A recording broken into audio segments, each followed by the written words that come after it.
Terus terang saya dari dulu cukup bingung dengan satu kalimat ini. Banyak anak, banyak rezeki. Keluarga miskin di Purwakarta, Jawa Barat hidup dengan 12 anak di rumah panggung bilik sangat sederhana. Tragis, suami yang bekerja sebagai buruh bangunan tak bisa lagi bekerja setelah menderita penyakit stroke. Bahkan untuk makan sehari-hari, mereka mengandalkan belas kasih tetangga. Kalimat yang diucapkan dengan penuh percaya diri, seolah-olah ia adalah hukum alam atau dogma ilahi yang tak bisa diganggu-gugat. Dan makin saya perhatikan, makin terlihat satu pola yang cukup kontras. Kalimat ini paling sering saya dengar dari masyarakat kelas menengah ke bawah, terutama dari lingkungan pedesaan atau masyarakat yang bisa kita kategorikan sebagai tradisional. Mereka yang gajinya pas-pasan, yang hidup dari sawah kecil, dari upah harian, dari kerja serabutan, dari penghasilan yang tidak tetap, justru seringkali punya anak lebih dari 3, kadang 5, kadang 6, bahkan lebih dari itu jika kita melihat simbah-simbah kita. Dan dengan penuh kesadaran, mereka berkata, ya namanya rezeki sudah ada yang ngatur. Jujur, saya menganggap ini bukan cuma tidak logis, ini beresiko jika masih dipegang oleh kita saat ini. Tapi saya sadar kalau saya cuma bilang tidak masuk akal tanpa paham kenapa banyak orang memegang prinsip ini, saya tidak lebih baik dari kaum intelektual yang cuma bisa menghakimi tanpa menyelam lebih dalam. Maka saya coba menelusuri dari mana asal mula pandangan ini, apa logika yang menopang sebuah kepercayaan yang tampaknya secara ekonomi merugikan diri sendiri. Jawabannya ternyata kompleks dan penuh ironi.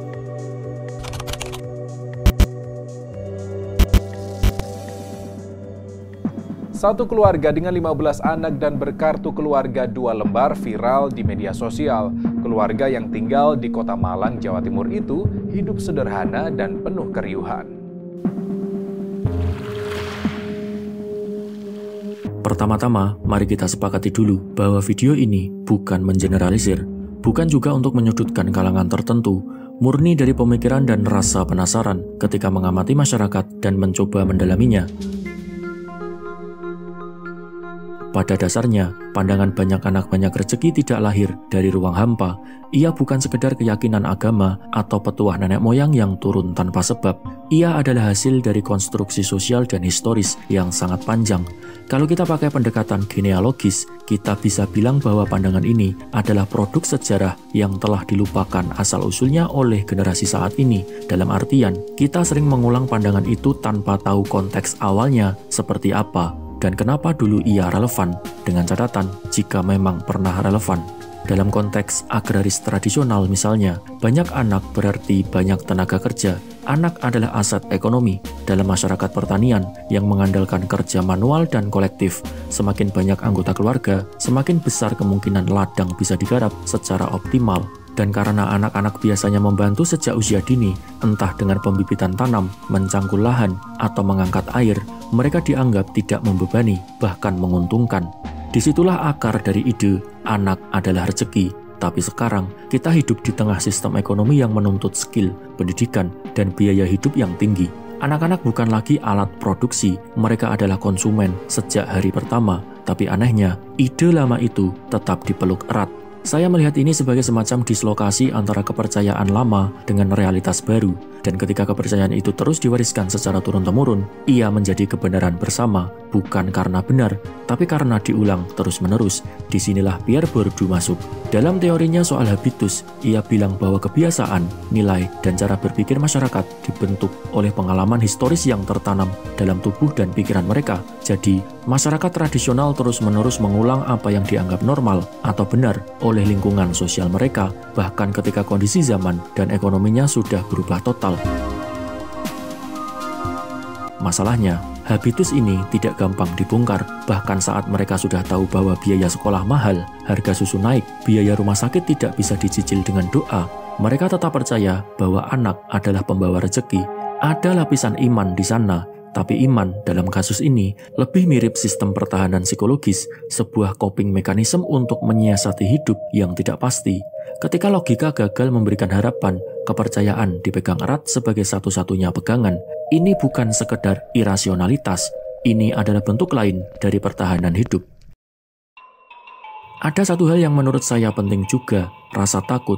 Banyak dari masyarakat kelas bawah punya ketakutan pada masa tua, tidak punya jaminan pensiun, tidak ada tabungan, tidak paham investasi, dan hidup dari hari ke hari. Maka, punya banyak anak dianggap sebagai investasi sosial. Siapa tahu nanti salah satu dari mereka sukses dan bisa menanggung hidup orang tua. Dalam kondisi negara yang abai pada jaminan sosial dan kesehatan, wajar saja jika anak dijadikan tabungan masa depan. Tapi ini jelas beresiko, karena tidak semua anak tumbuh jadi pembawa rezeki. Ada juga yang justru menambah beban. Lihat saja berapa banyak anak yang nendang pintu gara-gara tidak dituruti kemauannya. Tapi logika ini jarang disuarakan karena akan dianggap sinis. Yang bikin lebih rumit adalah bagaimana agama ikut menjadi motor penguat. Pandangan anak adalah rezeki sering didukung oleh tafsir agama yang menekankan bahwa setiap manusia membawa rezekinya sendiri. Dan ini bukan hal kecil. Dalam masyarakat religius, pandangan spiritual semacam ini bisa jauh lebih menentukan arah hidup seseorang dibandingkan saran ahli ekonomi. Tapi tentu saja, persoalannya bukan pada ajaran agama itu sendiri, melainkan bagaimana ajaran itu dipakai untuk mengabaikan perencanaan. Agama bisa menjadi motivasi untuk bekerja keras demi anak, tapi dalam praktiknya, kadang justru digunakan untuk melegitimasi kemalasan berpikir jangka panjang. Satu contoh konkret, saya pernah ngobrol dengan sesepuh atau orang yang lebih tua yang punya 6 anak. Ketika saya tanya, apakah beliau tidak kepikiran soal biaya hidup? Beliau jawab, kalau dipikirin terus, kita nggak akan punya anak sama sekali. Tuhan yang ngatur semuanya. Ini kalimat yang kalau dipikir-pikir sebenarnya adalah penyerahan total, bukan cuma pada Tuhan, tapi juga pada keadaan. Semacam sikap pasrah yang berkamuflase sebagai religiusitas. Di baliknya, ada rasa tidak percaya diri terhadap kemampuan diri untuk merancang masa depan. Ada ketakutan sekaligus keputusasaan. Dan yang tidak kalah penting, ada maskulinitas. Saya berhipotesis, dalam banyak budaya tradisional, pria dianggap lebih jantan jika punya banyak anak. Ini jadi semacam simbol kejantanan dan kesuburan. Bahkan ada yang menganggap bahwa jumlah anak adalah pencapaian sosial. Makin banyak anak, makin sukses. Dalam struktur patriarkal, ini memperkuat ego dan status laki-laki. Padahal, biaya hidup anak tidak ditanggung oleh ego, tapi oleh uang yang nyata. Jadi, apa yang kita lihat di sini adalah gabungan dari banyak lapisan, warisan sejarah agraris, nilai budaya patriarkal, tafsir religius, rasa takut sosial, dan sistem pendidikan yang tidak cukup kuat untuk membongkar semua itu. Pendidikan menjadi kunci penting. Sayangnya, pendidikan di lapisan masyarakat bawah seringkali bersifat normatif dan tidak membongkar cara berpikir lama. Maka, meskipun anak-anak dari keluarga miskin sudah sekolah, mereka tetap tumbuh dalam lingkungan yang menormalisasi pandangan ini. Mereka akan ulangi pola yang sama. Saya juga tidak bisa abaikan peran negara dalam semua ini.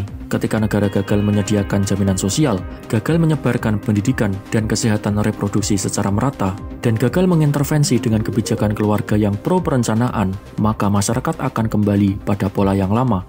Mereka akan andalkan keyakinan, bukan perhitungan, akan lebih percaya pada omongan tetangga daripada saran petugas puskesmas. Dan ketika negara absen, maka kepercayaan banyak anak banyak rezeki terus tumbuh subur tanpa lawan yang cukup kuat. Ironisnya, masyarakat kelas atas yang secara ekonomi mampu justru cenderung punya anak lebih sedikit. Mereka merencanakan kehamilan, menghitung anggaran, dan punya kesadaran akan tanggung jawab jangka panjang. Ini menunjukkan bahwa kesuburan bukan soal kemampuan fisik, tapi kemampuan berpikir. Ketika orang kaya bisa memilih untuk membatasi anak demi kualitas hidup, orang miskin justru memperbanyak anak dengan harapan hidup membaik. Paradoks tragis yang menunjukkan betapa dalamnya jurang kesenjangan pemahaman. Dan ini bukan sekedar soal bisa atau tidak bisa berpikir logis. Ini soal akses terhadap cara berpikir, akses terhadap pendidikan, informasi, ruang dialog, dan refleksi kritis. Saya percaya bahwa banyak dari mereka yang memegang teguh prinsip banyak anak banyak rezeki itu bukan orang bodoh. Mereka hanya tidak pernah diberi ruang untuk bertanya atau dibimbing untuk memikirkan hidup dengan cara yang berbeda. Maka, kepercayaan lama menjadi satu-satunya yang mereka miliki. Dalam dunia yang penuh ketidakpastian, kepercayaan itu adalah jangkar dan pondasi. Pada akhirnya, pandangan banyak anak banyak rezeki bukanlah sebuah kesalahan individu. Ia adalah produk dari sistem budaya, sistem sejarah, sistem religius, dan sistem negara yang secara kolektif menciptakan kondisi di mana kepercayaan itu terasa masuk akal. Tapi meskipun terasa masuk akal, bukan berarti itu bijak, dan bukan berarti itu harus terus dipertahankan. Terima kasih.